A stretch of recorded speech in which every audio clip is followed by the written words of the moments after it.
Soy el Heraldo Furioso, y veo la realidad de forma caótica, realista, sin concesiones ni miramientos. No espero gustarles, solo ser justo.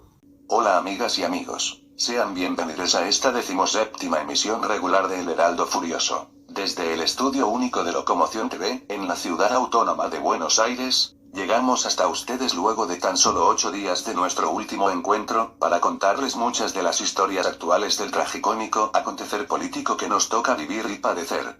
El pasado 13 de marzo el influencer de ultraderecha Danan fue condenado por transfóbico. Vamos al informe. El influencer ultraderechista, autopercibido genial, Emmanuel Danan, acaba de ser condenado al pago de una multa y le pusieron un bozalito por discriminar a través de su cuenta de Twitter a una chica trans.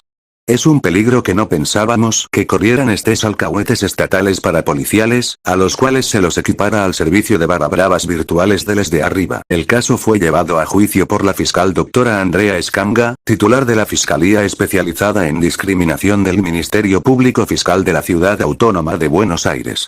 La fiscal aseguró que la conducta denunciada atentó contra derechos personalísimos, como el honor, la dignidad, su imagen, su derecho a autodeterminarse y su identidad de género, y que el posteo fue un acto de discriminación también contra todo el colectivo trans. La jueza doctora Paula Núñez Gélvez, titular del Juzgado Penal Contravencional y de Faltas N21, condenó al imputado por la contravención de discriminación, según el artículo 71 del Código Contravencional.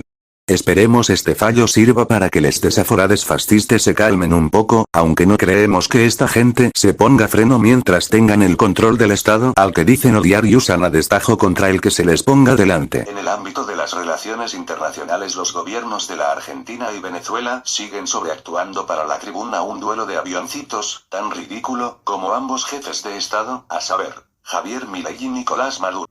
Vamos al informe. La posición del gobierno argentino en cuanto a los planteos de su par de Venezuela, en esta nueva estupidez en la que meten los estados a pueblos hermanos, es lesiva, inviable e inconducente, por no aseverar que se trata de otra payasada de les chukis de la ultra. Lo que terminó de enrabiar al gobierno de Venezuela fue la forma en la que siempre trató o destrató la Argentina al presidente venezolano. De bruto, como es su costumbre, el gobierno de Milei mantiene una prédica basada en los viejos clichés de la ultra, acusando a Maduro de dictador y al gobierno de Venezuela, escuchen bien, de cómplices de terrorismo. No le crean a este heraldo, sean testigos ustedes de la posición de la Casa Rosada en cuanto al tema en cuestión y certificarán esto que les decimos. Adelante, Adorni. Afirmarles que la República Argentina inició acciones diplomáticas contra el gobierno de Venezuela, gobierno encabezado por el dictador Maduro, tras su decisión de impedir el uso del espacio aéreo en aquel país por cualquier aeronave argentina, con el perjuicio que eso conlleva para nuestro país. Por supuesto que, para recordarles el contexto, esto forma parte de una represalia que tomó el gobierno de Venezuela por haber aceptado, por parte del gobierno argentino, la orden de confiscación de la justicia de Estados Unidos para el Boeing 747 de Emtrasur, vinculado a la Guardia Revolucionaria Islámica de Irán. Argentina no se va a dejar extorsionar por los amigos del terrorismo. La ultraderecha argentina siempre termina siendo una precuela eterna de odio, presentado como novedad y absoluta verdad. Con este cúmulo de posturas ultras, estaremos dentro de muy poco aislados por completo del mundo, algo que el mismo Milei aseguraba combatir. Mientras tanto, sigue ganando la República Argentina cada día más enemigos como si no le sobraran. En otra más de las estúpidas medidas de Nicolás Maduro, hace unos días decidió que los aviones con matrícula LV de la Argentina no pueden sobrevolar cielo venezolano, porque el señorito no quiere y no se habla más.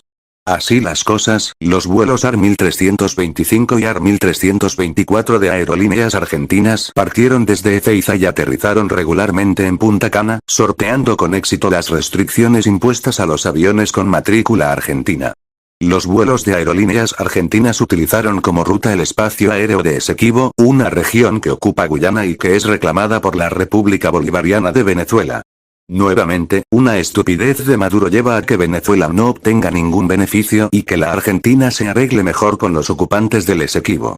Otra vez, la gestión de Maduro muestra que se puede permanecer mucho tiempo en el poder siendo un completo inútil. El cardenal Richelieu de Venezuela, el milico Diosdado Cabello, tiene un programa de propaganda política de casi 4 horas de duración la emisión, con focas aplaudidoras bien alimentadas en vivo y todo.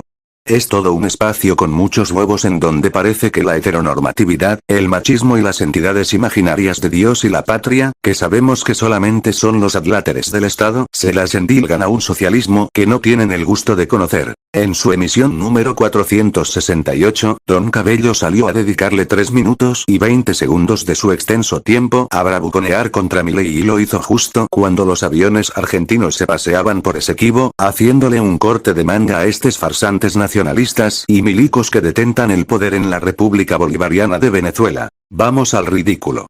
Última hora. Gobierno de Milei advierte a Maduro tras prohibición del uso del espacio aéreo venezolano. Argentina no se va a dejar extorsionar por los amigos del terrorismo. ¿Ustedes saben ese cuento? El gobierno argentino le robó y cuando digo el gobierno argentino, tengo que decir claramente que no solo es Milei. Tengo que decirlo. Nos robaron primero un avión y luego se lo entregaron a los Estados Unidos. Ahora lo entregó al gobierno de Milei, pero el avión estaba ya desde hace tiempo en Argentina. Uno. Luego, estando el avión en Estados Unidos, lo despedazaron. Lo vandalizaron, ¿cómo se llama? Lo descuartizaron, pues. Lo picaron, para chatarra, me imagino. Entonces el gobierno de Venezuela tomó una decisión soberana. ¿Cuál es la decisión soberana que toma el gobierno de Venezuela? Que ninguna aeronave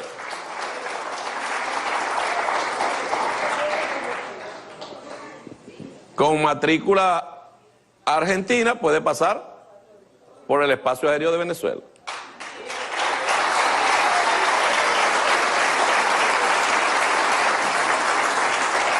¿Quién decide eso? Un gobierno soberano, el gobierno del presidente Nicolás Maduro Moros. Toma una decisión dentro del marco de la reciprocidad que existe cuando hay decisiones de esta naturaleza. Tú hiciste esto, yo hago esto. Después a lo mejor se sientan a hablar y qué sé yo, como debe ser. Pero una decisión soberana nuestra. Les dolió mucho. ¿Te dolió mucho, Milei? Les dolió mucho. ¿Por qué nos quitaron nuestro avión? ¿Por qué no nos los devolvieron? ¿Los gringos le dieron la orden? Pareciera que sí. Ahora resulta que los que vienen de Argentina, no sé cómo se llama la aerolínea argentina, que deben estar a punto de privatizarla si no la han privatizado, no pueden pasar por territorio de Venezuela y bueno, los viajes se le van a poner más largos. El consumo de combustible de las aeronaves va a ser mayor. ¿Es culpa de Venezuela? Por Dios, vale. Cuando ustedes ejecutaron una acción de esa naturaleza, de entregar una nave venezolana al gobierno de los Estados Unidos, nos están diciendo que Venezuela tiene todo el derecho a responder. Y Venezuela respondió en el marco de la legalidad, de lo que nos corresponde a nosotros. Muy sencillo eso, muy sencillo. Ahora tendrá Milei que explicarle a los dueños de las aerolíneas argentinas que ahora tienen que pagar más combustible, pues, y más mantenimiento de los aviones, qué sé yo. Ese es el problema de Milei, no de nosotros. Tratamos de seleccionar solamente los pasajes dedicados al gobierno de la Argentina y ver cómo el fanático dice decir y niega al mismo tiempo cuando se refiere a quien y cuando se robó, según los propios dichos de Cabello, el avioncito tan mentado. Hace esfuerzos increíbles por ocultar y a la vez amenazar a sus amados farsantes poderosos de estas latitudes, los peronistas. Por algo ambos cantan loas a líderes milicos y dicen defender a los trabajadores mientras solo se enriquecen ellos mismos. A este nivel de ignorancia, insensatez y desidia de debates estériles con el solo efecto de sostener arriba siempre a les mismos y ajustar todo lo que se pueda a les demás abajo. No podemos dejar de referirnos a las similitudes que hay en esa lucha contra el enemigo invisible muy de Diosdado Cabello que parece emular al padre y maestro de la misma el expresidente Néstor Kirchner.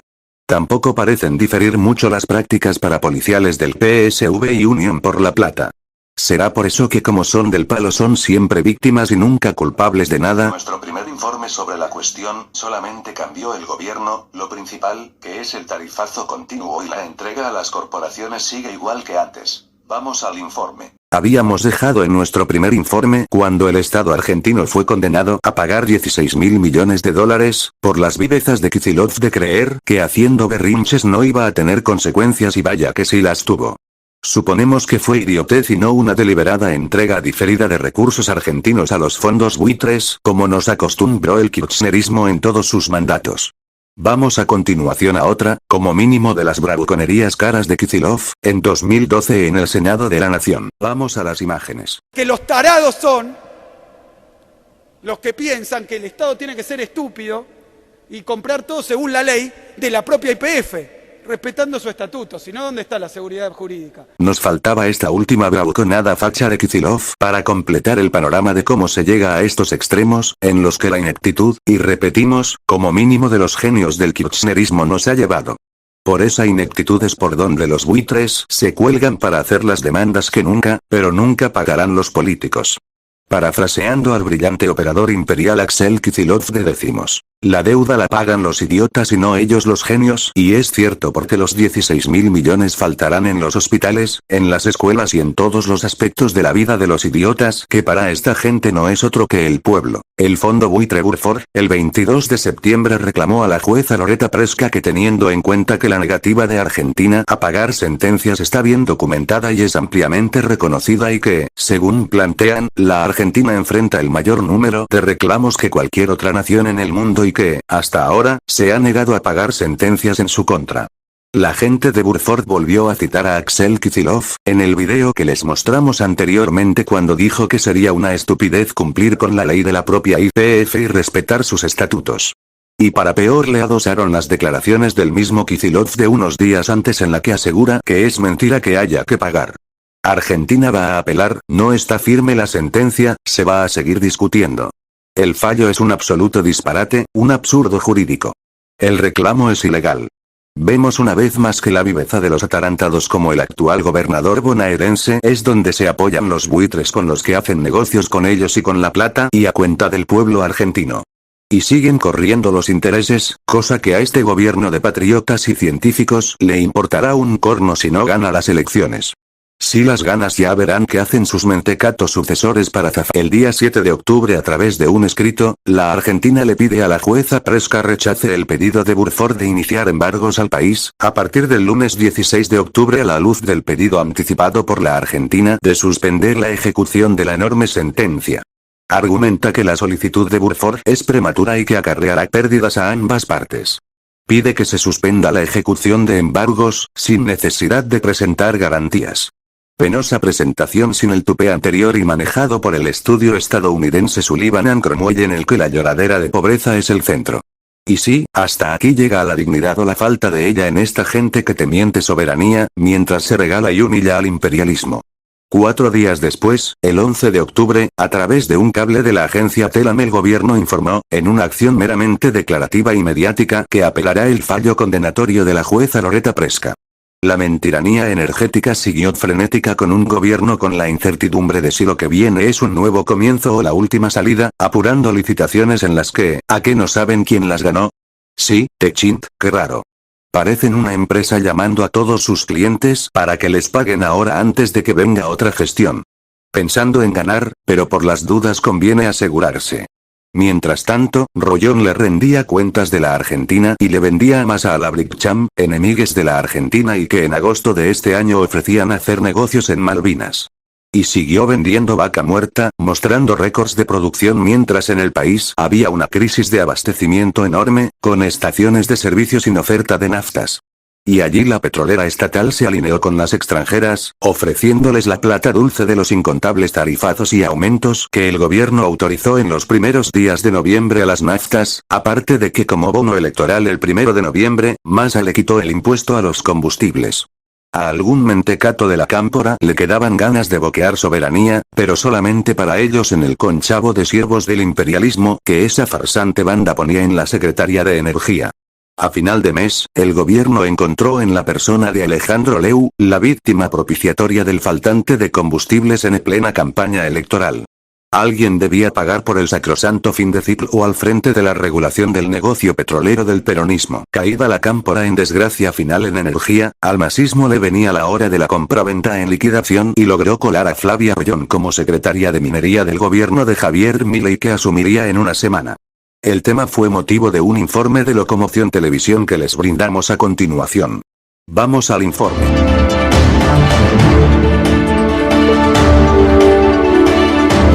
Ya caída la mentiranía energética, lo que será parte de un especial del irreverente y hechos la mayoría de los pagos de empresas parásitas de la obra pública como Techín, es hora de que los cuestores camporistas y masistas busquen conchavo para mantener alguna apariencia.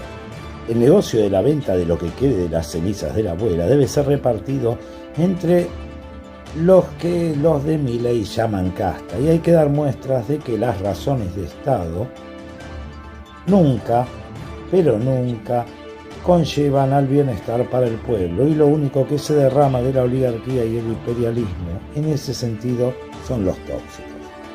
Así las cosas, la reina de la mentiranía energética, hablamos de Flavia Rollón, es una de las afortunadas en ese reparto, y de la actual Secretaría de Energía del peronismo pasará a la Secretaría de Minería de Javier Milei. Razones sobran. Ella tiene experiencia en entregar el país a quien porga verdes, servir a las oligarquías y al imperialismo y asegurarle a la gente del pueblo que no les envenenan la vida, o que si lo hacen es por su completo bien y progreso. Ahora me gustaría ver quién puede negar que los siervos de la élite son lo mismo en esencia. Nada más que te los venden con diversos sabores para que compres el pasado menemista bien envueltito para regalo.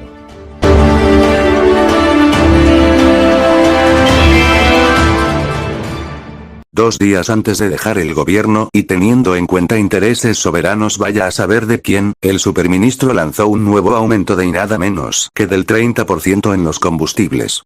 Si bien los aumentos los produjeron las propias compañías privadas y extranjeras, el empuje y el visto bueno se los brindó la iniciativa de aumentar de parte de YPF.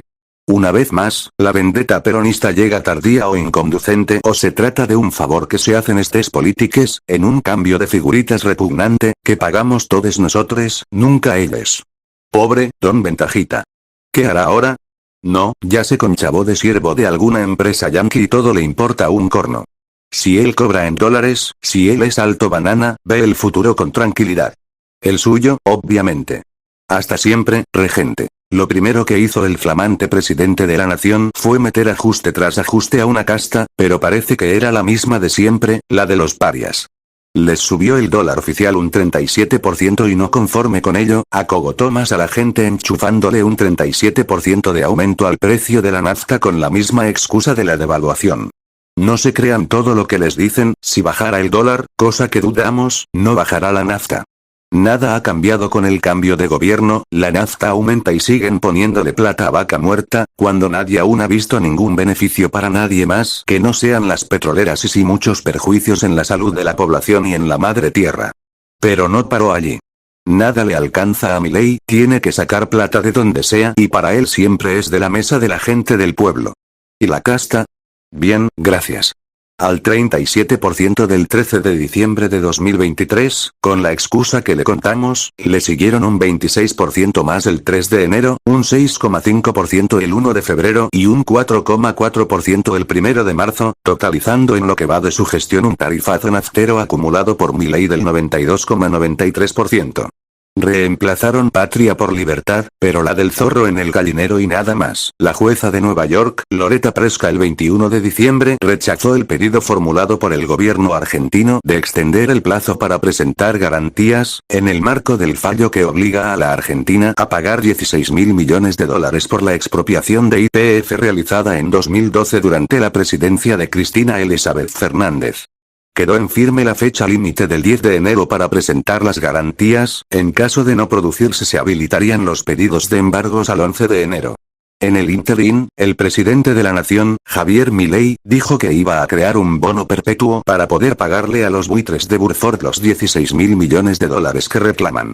Dijo que le llamaría tasa Kicillof y es parte de las bromas del Día de los Santos Inocentes que suelen hacerse en la Argentina.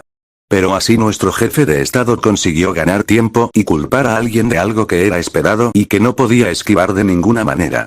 Llegó el 10 de enero y al no presentar la Argentina las garantías, desde el 11 de enero, los demandantes, Burford Capital y Eton Park, podrán comenzar con los pedidos de embargos de activos ubicados en los Estados Unidos y en todo el mundo.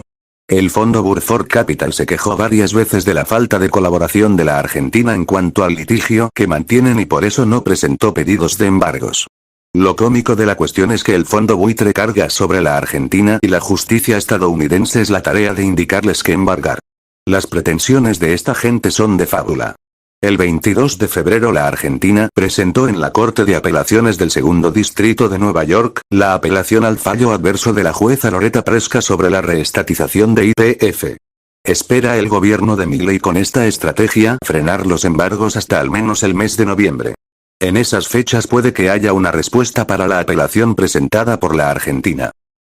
Hasta aquí llegamos con la pauta informativa que teníamos preparada para ustedes. Sin otro particular, será hasta la próxima, amigas y amigos.